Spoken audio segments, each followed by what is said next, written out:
What's going down, my good people? I want to give a big shout out to my brother, D.A. Griffin, for the dope shirt. Defining art, respecting knowledge. It's a dope shirt. So dig into your pocket and go spend some bread. Support local businesses. You know what I'm saying? All right. On that note, stay blessed. Oh, go buy a shirt, man. Stop playing.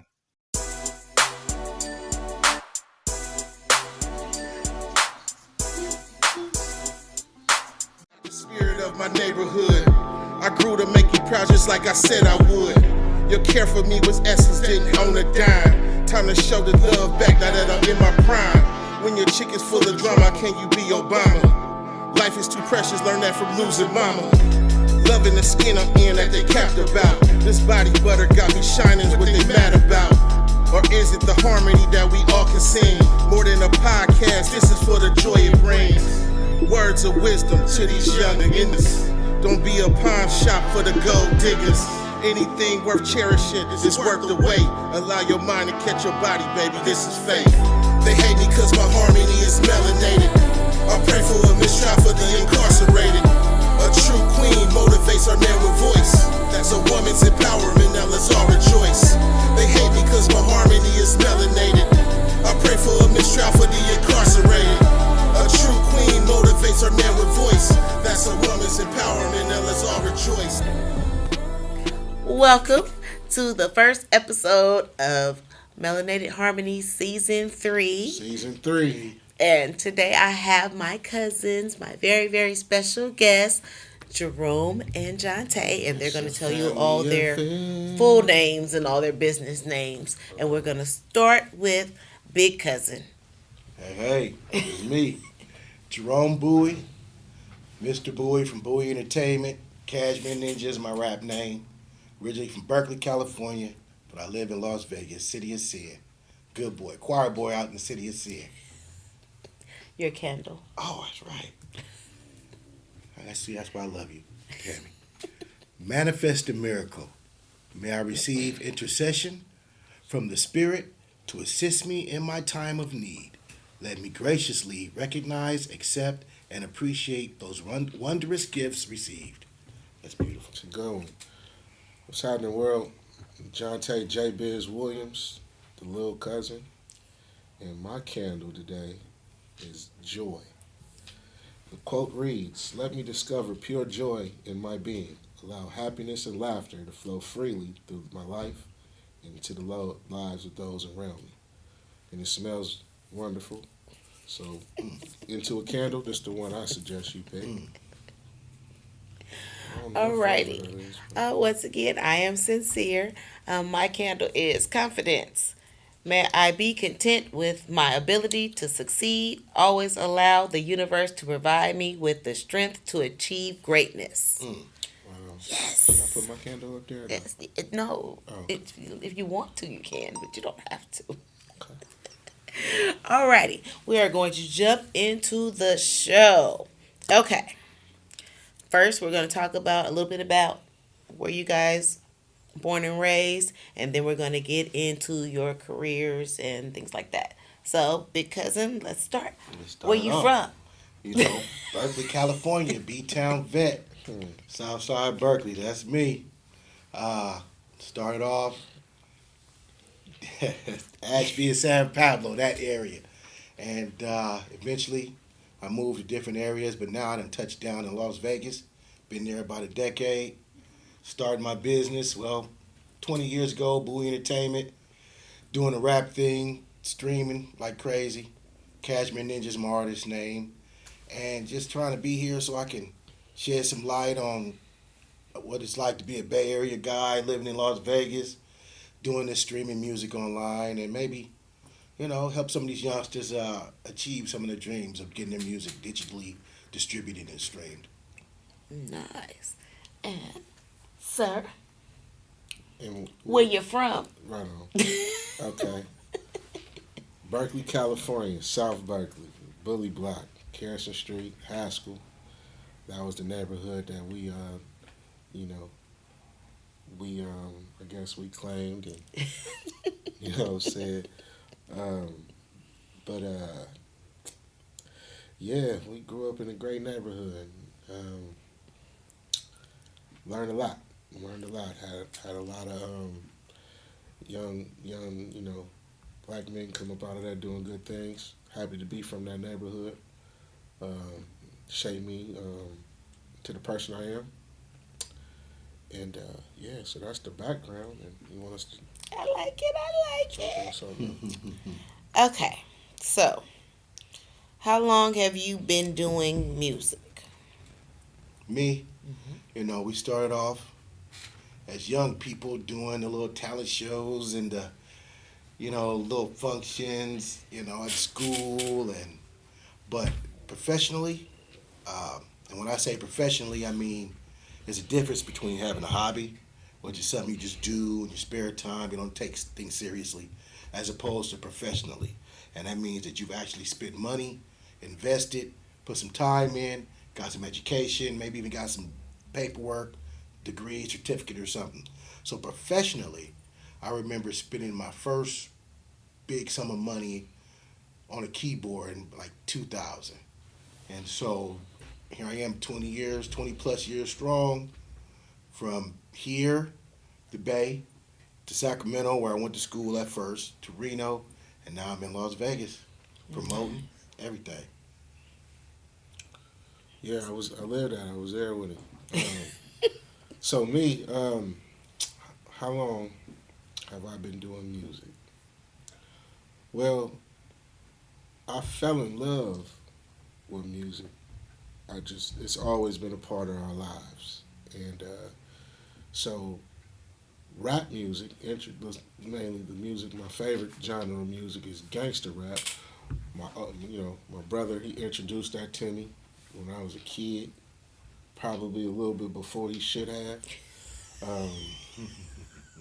But as the youngest of four siblings, and him being the eldest, you want to pattern yourself and try to look. You want your older brother to look at you like you're cool, so you try to do the things that he did. So I used to try to mimic the things that he did, the things that he ate, the things that he wore, and the things that he listened to. And he was the first one of our bunch that I saw trying to rap. He used to be in his room with the doors closed and then writing in his little book, trying to get them raps off. And he wouldn't let me be in the room with him, so I used to have to wait till he left, and I'd go find that book, and I used to try to read his raps.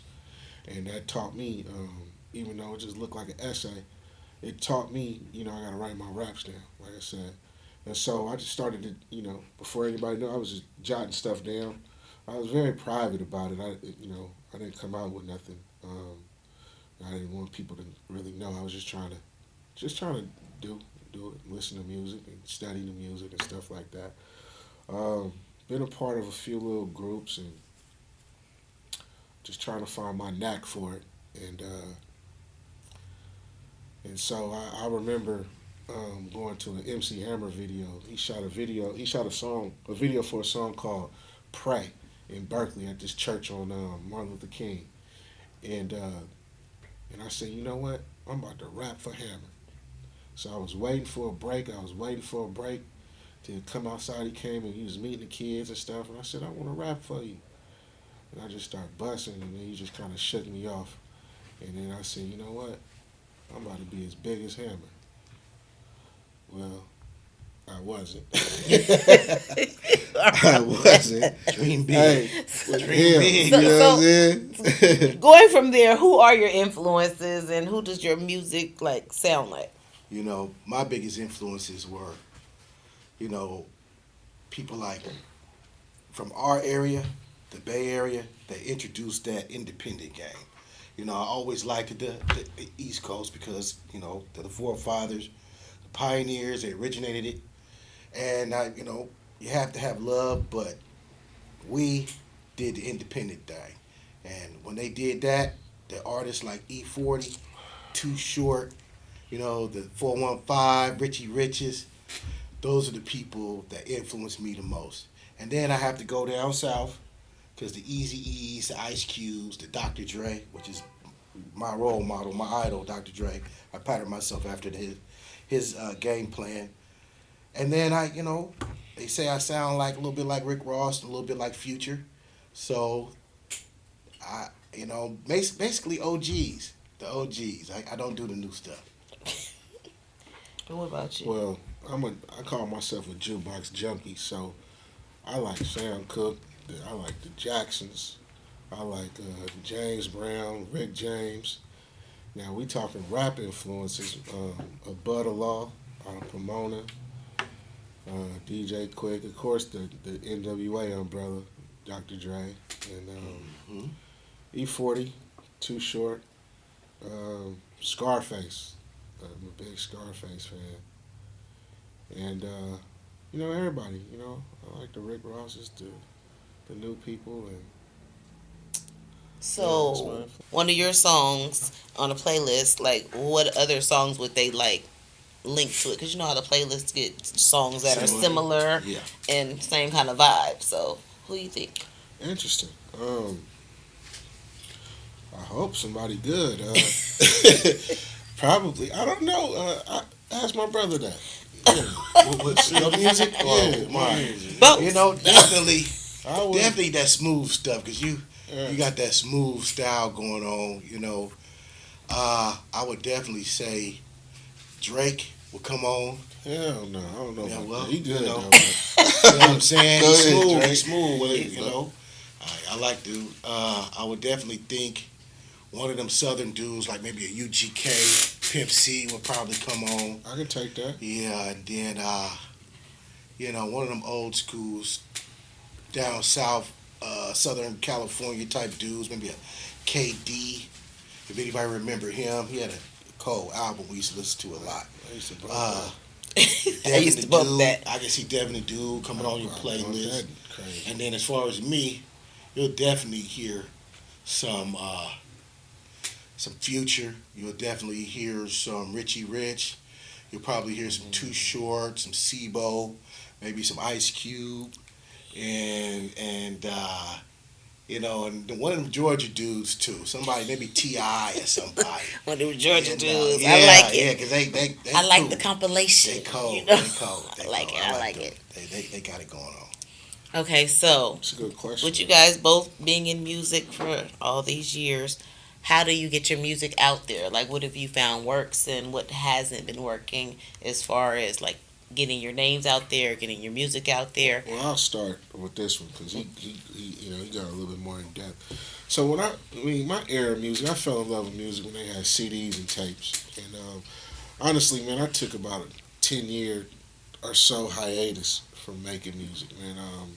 I didn't like the way the game was going. I didn't like how the personalities was. I went through some hater stuff with people I was dealing with. And I'm the type of person, if my vibe is off, I'm done with it. I deal with that with baseball and sports. I was a sports dude too. So if my vibe, if I ain't feeling it, I'm gonna leave it alone. I'm not even gonna entertain it. And I was kind of tricked to getting back into it. Also with COVID coming around, not being able to do nothing. But so I'm still learning. Honestly, I'm still learning this whole streaming and social media marketing, and I don't have a grasp on it because I see it trying to turn me into a person that I'm reluctant in becoming, but you kind of have to because that's the way of the world. And a lot of times when you're older, you don't want to change with the times because you cherish your era. And so where I'm at right now is trying to decipher through the things that I need to do and build a team, which is one of the things I struggle with because I'm so independent and I'm also so private and I just don't trust anybody. So that's the major thing. I'm glad you said that. What? I got a friend out there that's starting a new business. She hasn't officially named it yet. We're thinking something like Task It because she will be able to help someone like you who doesn't want to do all the social media stuff or like edit some stuff, things like that. You send it to her for a small fee and she sends you back what you need. So I'll be reporting on that in the future. And just learning algorithms and post placements and having to pay this person to put you on playlists, and I get it, but I'm not efficient in it. But I have personality, and I tend to draw attention. But I also have a fear of being too far out there. So it's a catch-22, man. I just have to get out of my comfort zone and build the people that succeed at those things. And so that's where I'm at. So, like I said, I took an over 10-year hiatus. I done dropped 2 albums. But I also looked at those 2 albums as me kicking the dust off and learning this new wave. So I'm going to pass it on my brother because he's been a little bit more adept and a little bit more hands-on than I am. Yeah, that's one of the topics I definitely wanted to touch on, Tammy, is that one of the reasons why I came on the podcast is not just to promote my music, and of course we're going to do that, but since I've gotten a little older, I wanted to make sure I gave out some game about certain things like this. So I went to school, and I was taking music, and I got a chance to do a little bit of marketing, took the marketing classes, and just like all of us, one day, I was pretty frustrated with the social media thing going on, and I'm like, man, this is not really me. I come from a generation where we didn't take pictures. We didn't like to take a lot of pictures. We didn't like to report where we were at for various reasons, and then at one time, I got in a situation where they took some of my stuff off of my social media and used it against me in court, and I was like, I'm done with this social media, man. I'm not about to be a part of this, right? And then, we all go through that. And we say, all right, man, I'm going to delete this. I'm going to not even worry about it. But then, out the blue, the way God works is, I was looking at something, and it said, with the advent of social media and the internet, we're able to touch upon lives throughout the world. And whether you know it or not, you can influence somebody from not just next to you, like me and you sitting here, but somebody that we'll never even contact. They by chance might happen to see this podcast or something. So, that was profound to me. I was like, what? And then the article went on to say, there's a kid out there right now who probably don't have a parent or a father, or has one parent, or, doesn't have a father figure. See, we had grandfathers, Ollie. We had dads. We have uncles, cold uncles. All uncles is cold. We had all that. But there's some kids that don't have that. And you'll be surprised about how many young kids that just come across your website or your page or whatever and just look at you and be like, oh, that dude's cool. I wonder what he's like. I wish he was my dad or something along that line. And so it stopped me from deleting my social media, and I took a different approach to it. I said, I'm not all the way perfect, but what I want to make sure is if they come across my social media, they may be able to get something that they can learn, maybe motivate them, maybe even keep them from doing things the wrong way, And so with that being said, I want to make sure I give you young people, especially the ones in their home studios, the ones that's, thinking about music, the ones that's rapping on their phones, their iPhones, making their stuff on iPhones. I'm going to give you a little game plan that I learned in school. And what they taught me in school was, one, create your content. A lot of us, we look at TV and we say, oh man, look at that video, look at that, she's got to be perfect, and they got all this money, all these cars and all this, and and you get wrapped up into the things they use to sell rap. But reality is, some people can get just as many views by just putting their little phone in their car and just talking. And they can get just as many views as somebody who's got all these cars and whips. So it boils down to content. Create your content, do the best you can, and put it out there. Next, you want to go ahead and engage with fans. You're going to have different types of fans. You're going to have people who are going to come and look, and they might have something negative to say, that's all right.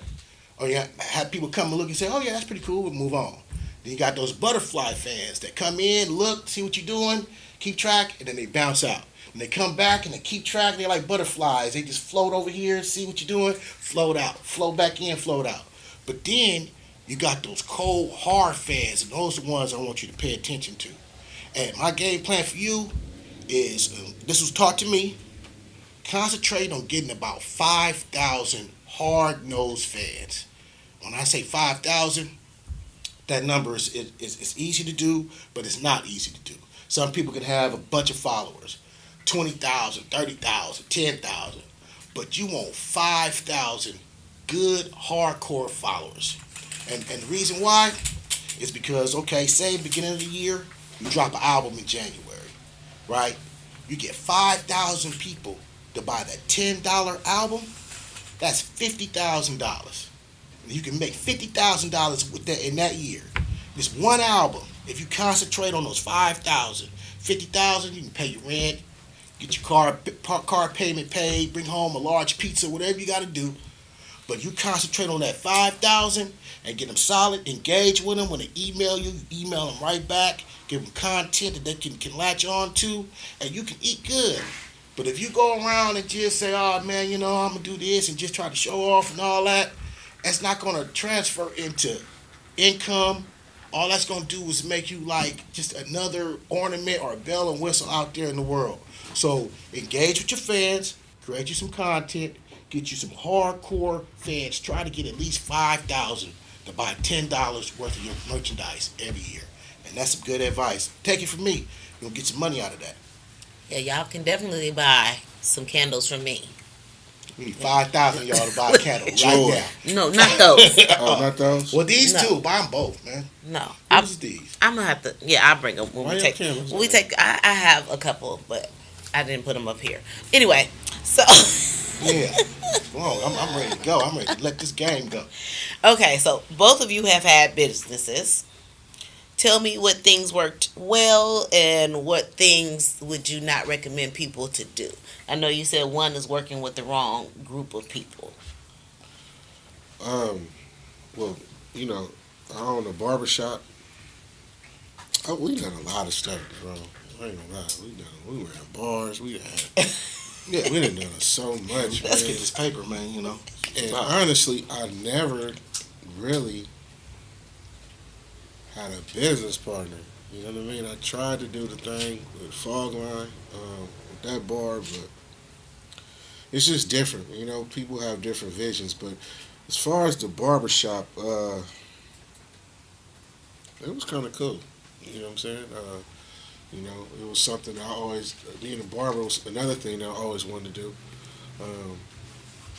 I had a direct line to the kids in the community, and I always opened my doors and made them feel at home and kept tapped in what was going on.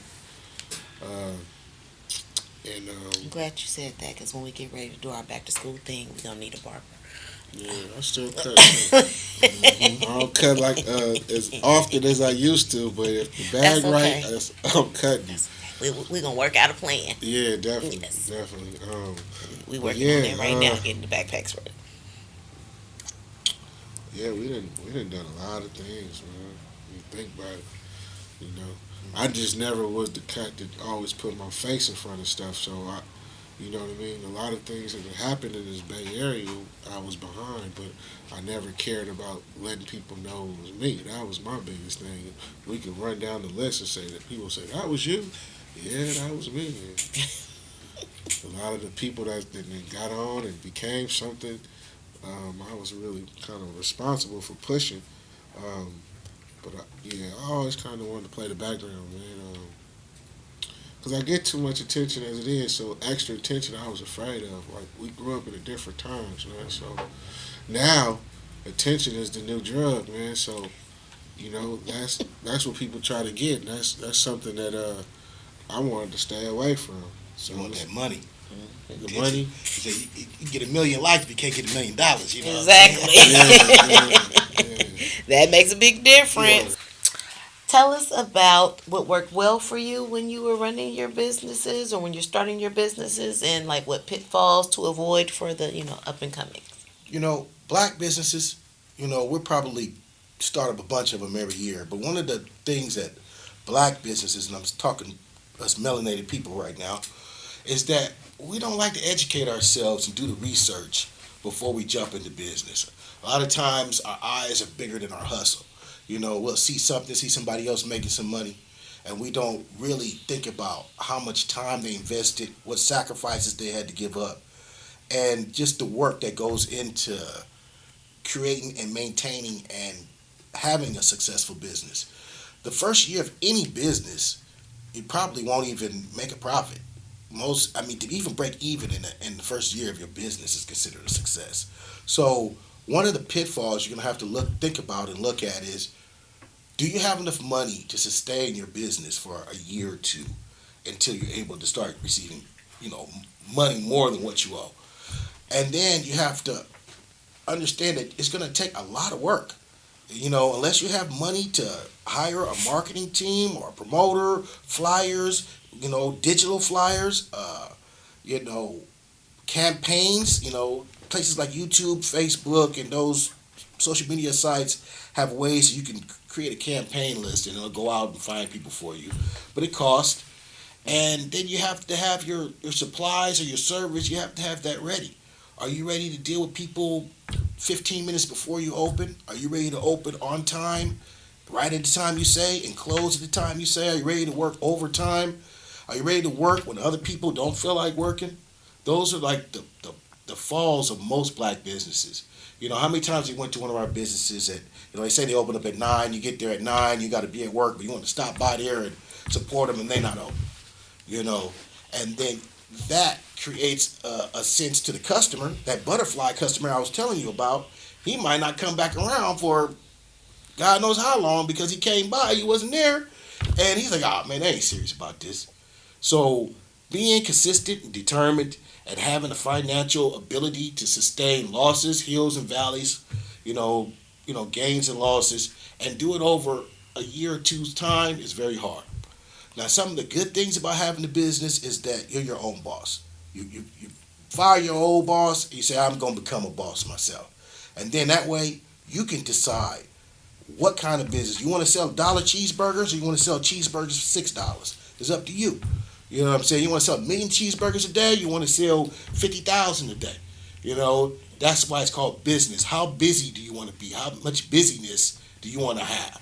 So having control over yourself, having that is a blessing because you can determine how much money you want to make. Can't nobody tell you you're only gonna get $20 an hour. If you want to make $100 an hour, that's all up to you, your hustle. If you only want to make $5 an hour because you got other things you want to do, that's all up to you. So that's the benefit of having a business. You can always choose how much busyness you're gonna have. So let me add to that. Due diligence is definitely important. You have to, do your prep work, do your research, plan. Don't just jump into something thinking it's going to be so easy. Because it's not. But be brave and be daring and do it. Don't let nobody talk you out of your hustle. Don't let nobody talk you out of your dream. Go for it. You know what I'm saying? Go for it. And that's my thing is, without risk, there's no reward. Just do your thing.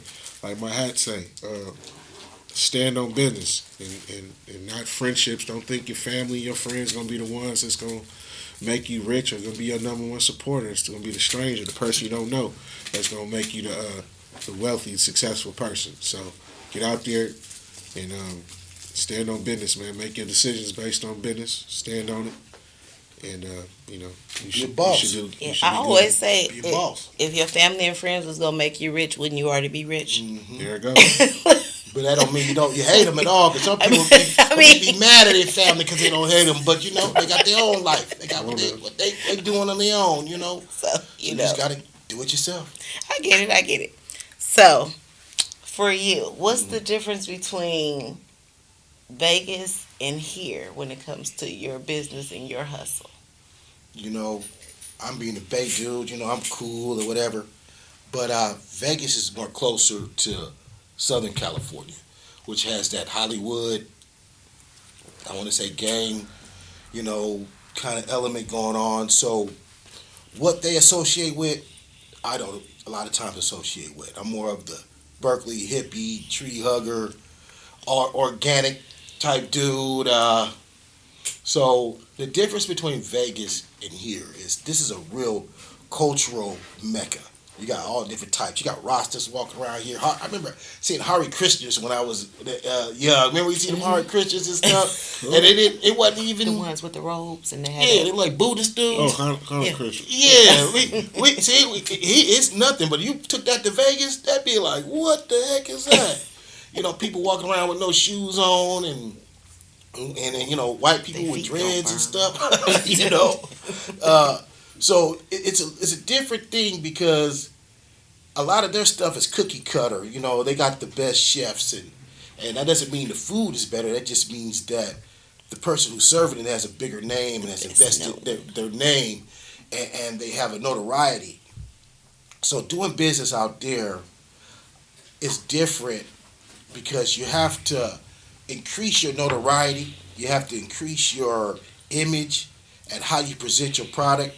Whereas here, you can just walk up and say, "Hey, bro, can I talk to you for a minute? Let me holler at you for a minute." You know what I'm saying? And then if you connect, if we on the same thing, I like to say it's game related. You know, a lot of people are gang related, but we're game related. You know, so if we doing the same thing, say I'm, you know, selling cookies or something, I see a dude eating cookies, I might be like, "Oh, okay. Hey, bro, let me holler at you, man. I got these cookies over here, man. I know what you're thinking. But these cookies, my lady did them, and woo, woo, woo. But y'all talk, and you connect, and you taste the cookies, and you go, oh, yeah, I'm a fool with you. And that's how you do it in the Bay. You know, you connect. Where down there, you come up to a dude, and you know, unless you got a nice package on it, and somebody they know ate it, they might not fool with it, even if it's good. They might not because it don't have that Hollywood gloss on it. You know what I'm saying? That Las Vegas charm, what we like to say. So I had to figure out how to use my skills as a Bay brother to introduce my music, my business, my services to a dude that, you know, that may not speak the same kind of hustle language as me. So my advice, and this is what I did, was I just went into wherever the little neighborhood, little spot was, whatever's doing the shows, whatever, because I do music. And I just sat back and I just watched. I didn't try to, like, tell nobody what to do. You know, some brothers go into places where they don't really know much, but they try to act like they know much because they want to pretend like they you know, you better fool with me because I got all this to offer. You know what I'm saying? That's just game, which is, you know what I'm saying? That's, you know, fake it to make it. That's how some people do it. But me and my brother, we don't that fake it to make it stuff. We don't cheerlead none of that kind of stuff. What I do is I fall off into the spot and I sit back, I let everybody expose themselves, and then I see what's lacking, what they need. You know, if they need this, if they don't have a good sound system, for instance, at a show, you know, if they don't have a good sound engineer, if they don't have a good artist, or if they don't have a good DJ letting, you know, the music stop and we got quiet moments or whatever, you know, that's when I come and say, hey, man, you know, I can do this. Or I got a DJ partner that could, you know, he got a good player price for you. He can come in and do this, you know. Sincere, my cousin DJ Boo, he can do this. Or if the flyer game is lacking, I come and say, hey, man, I do flyers. You know what I'm saying? I just do a couple of them for you real quick and let you see. And then if you see what they need and you can supply that need, then you fit in. But, you know, like again, some people, their idea of doing business is to go in and tear everybody else down. Oh, man, he sucks. Oh, that person can't rap. Oh, that beat is that. You know, that's their marketing scheme. Just make everybody seem whack, and I'm the best. You know, that's pretty simple. Sometimes it's effective, but most of the time it's not. The best thing to do, supply and demand. That's business 101. First day stuff. Supply them what they need and what's demanded of them. So that's what what I think is what's important. Okay, so while we're on this topic, some people filmed a video. I'm never invited to these video sessions because they be having all the hoochie mamas. Yeah. Well, I got to come to one. Thank you for letting me come to that one. You did your thing. You know, but they both been recording all kind of videos that I have not been a part of. So we're gonna probably put some links up sometime in the show so you guys can catch up on some of the right there. Yeah. Let's go right here and put it right there. So you guys can catch up on some of the different songs and music and everything. And by the way, if you've ever been to an event where Melanated Harmony is at, you've heard their songs. Yes, yes, yes. Both my cousins love me, so they both made me a song. I was very, very, very blessed, blessed, blessed. So, let me think. Um, what's next? What do you have planned next? Um, Always got something. Plan B, Plan C. Right now, I just dropped 2 albums last year. Uh, Crisis on Infinite Blocks. It's called The Secret War. Crisis on Infinite Blocks. And in another summer album, I dropped G Music. And then this year, I got the follow-up to my solo album, Crisis. And it's called Muscle Memory. So that should be dropping. I usually drop something in the summer, July 4th. But that's my album. The Muscle Memory is basically, it's me looking back in my past and looking at what made me into the man that I am today. A lot of the brothers who do the rap, they do the party things and they do whatever their niche is. As I'm getting more into my mature age, where now I'm more into trying to educate people, I decided I'm just going to basically do like a documentary of my life through music. So I'm going with this Muscle Memory to look back on different experiences, different songs, different times that influenced me into what I'm doing. And so I'm looking forward to that. It's kind of like a very important thing. It's something that I want to make sure I finish, this documentary set of albums. And then as far as any kind of live events, out in Vegas, since the quarantine, the underground live events have, they took a big hit. Again, it goes back to the business thing. If you're not prepared for these we call them acts of God, the things that happen without our knowledge or things that happen naturally, like, storms, earthquakes, pandemics. If you're not prepared to absorb those hits, then a lot of the people who are on the fence, they kind of lost their business. Me myself, I had a banquet hall, and just adjusting to the new laws with the non-touch, all the sanitizer and the distancing and stuff. It wasn't economical for me to keep it going. So I'm going to lay off of the live events until we straighten this out, we iron this out, and I'm just going to concentrate on the streaming. And of course, going to do some more videos. I got some animated videos. I got some, I got a hold of some verses from some pretty OG artists. I just dropped a song with Gucci Mane, and it's streaming pretty good right now. Last year I dropped a song with DMX, rest his soul. Before he passed away, I was able to secure a verse from X. And then I got some Southern California rappers that I'm going to be doing some songs with, Razkaz and King Crooked. So just look out for my albums.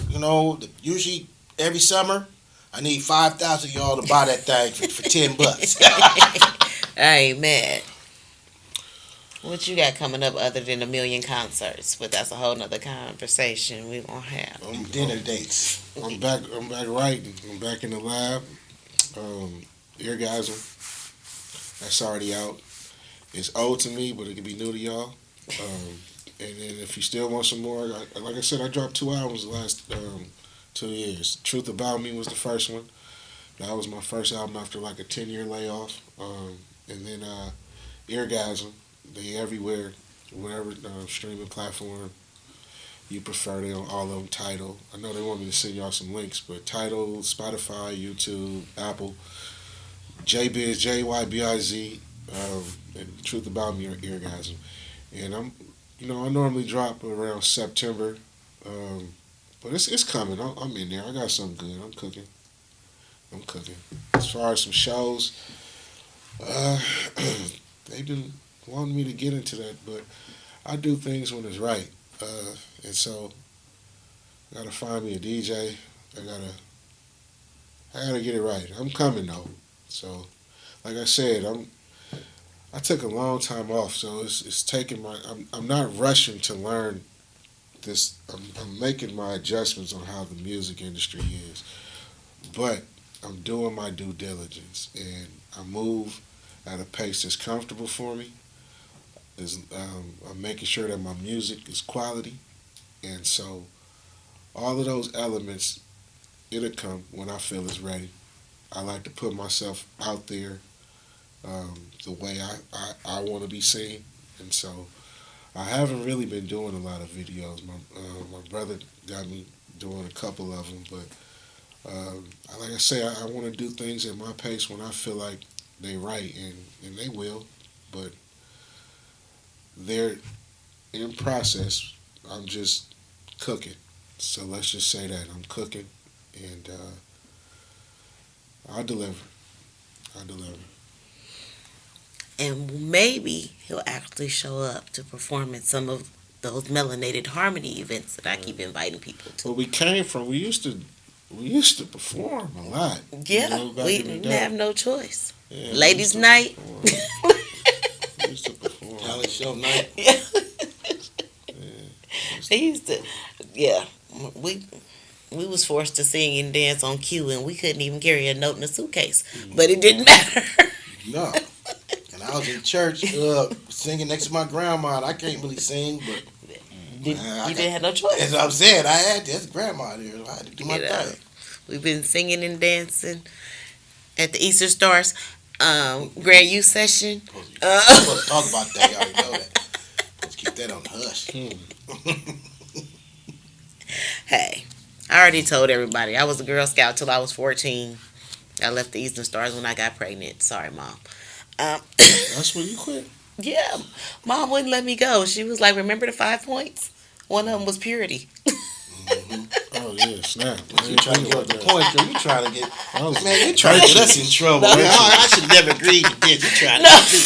We ain't supposed to be talking about this stuff. He brought it up. Okay, so That's secret anyway, society stuff. before we go, you guys know me, serial entrepreneur.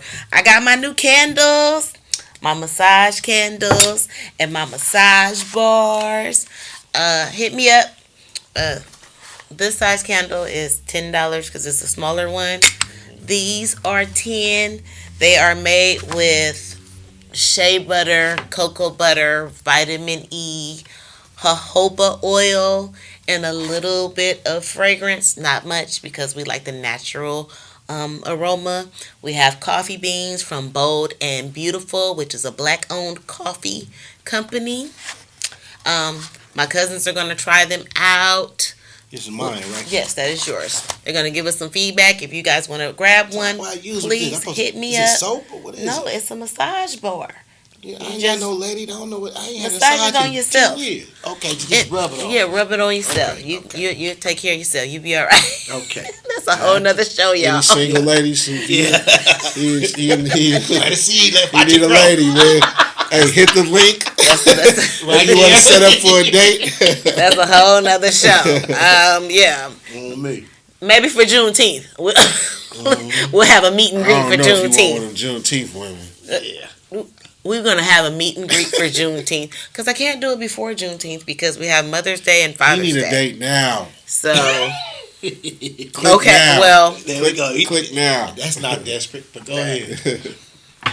Make sure I get my shout outs. Don't be trying to leave it. I'm going to get my I'm just going to say all my grandmothers, grandchildren There you go. You know what that do. are wonderful people. They're a little touched, but they're wonderful people. You know my grandma. Okay. So, with that being said, I want to thank you guys for coming. And now is the time we do our shout outs. Is there anyone that you must say, hey, how you doing? Thank you. We appreciate you. Anything like that? We going with you first. No, yeah, because I ain't You one. got the list? I got a list. You got your list ready? You coming off the dome? I got a list. Okay. I got a list. So, Bowie Entertainment, I'm global. I got people from here, overseas. But my special shout outs, first ones, is my Las Vegas folks, because that's where I'm at. My hitman homie, LV, that's my homeboy. Talk to him every day.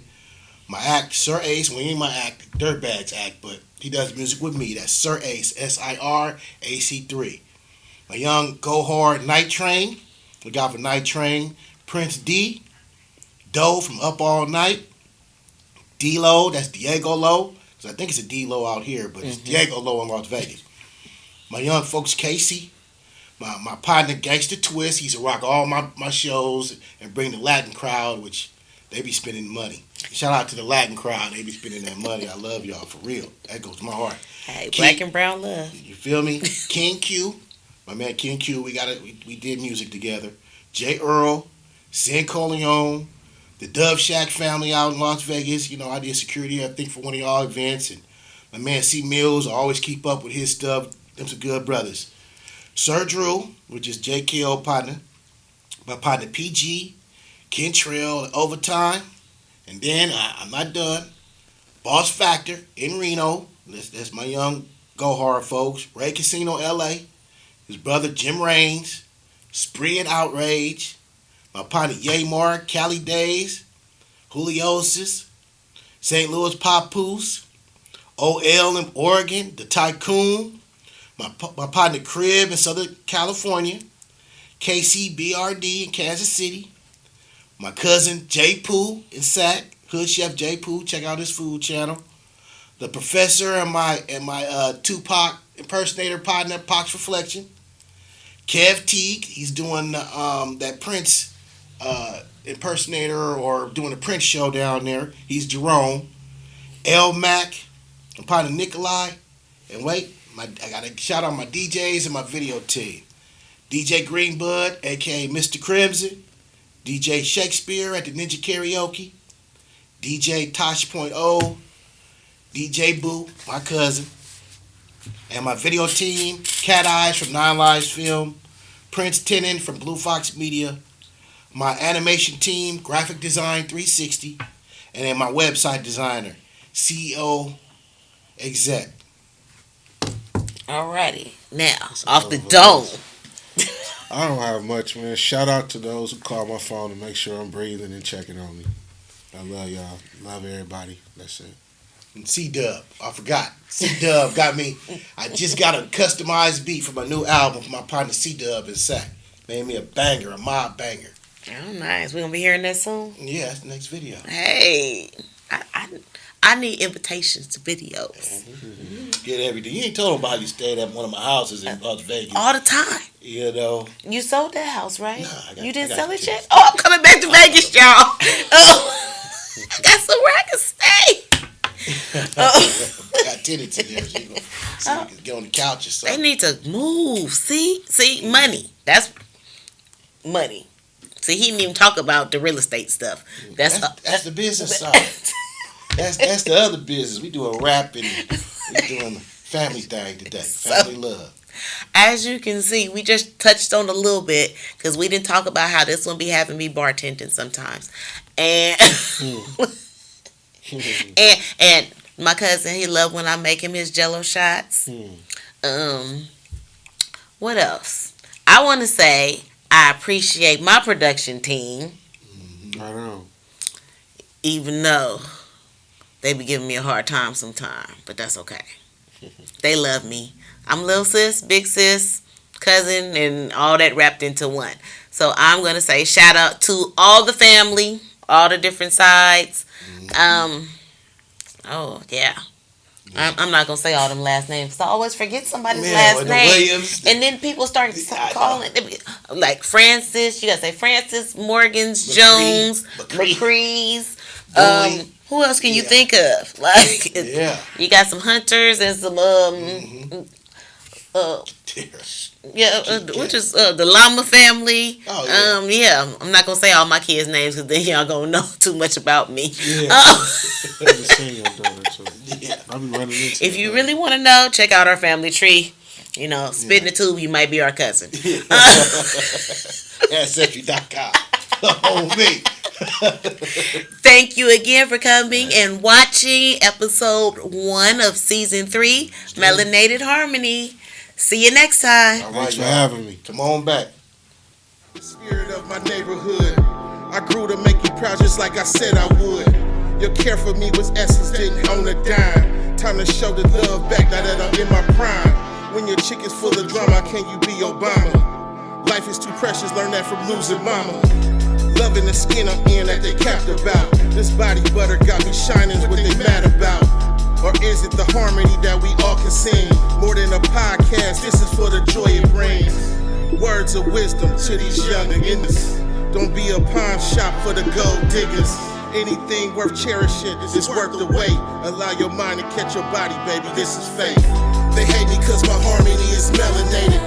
I pray for a mistrial for the incarcerated. A true queen motivates her man with voice. That's a woman's empowerment, now let's all rejoice. They hate me cause my harmony is melanated. I pray for a mistrial for the incarcerated. A true queen motivates her man with voice. That's a woman's empowerment, now let's all rejoice.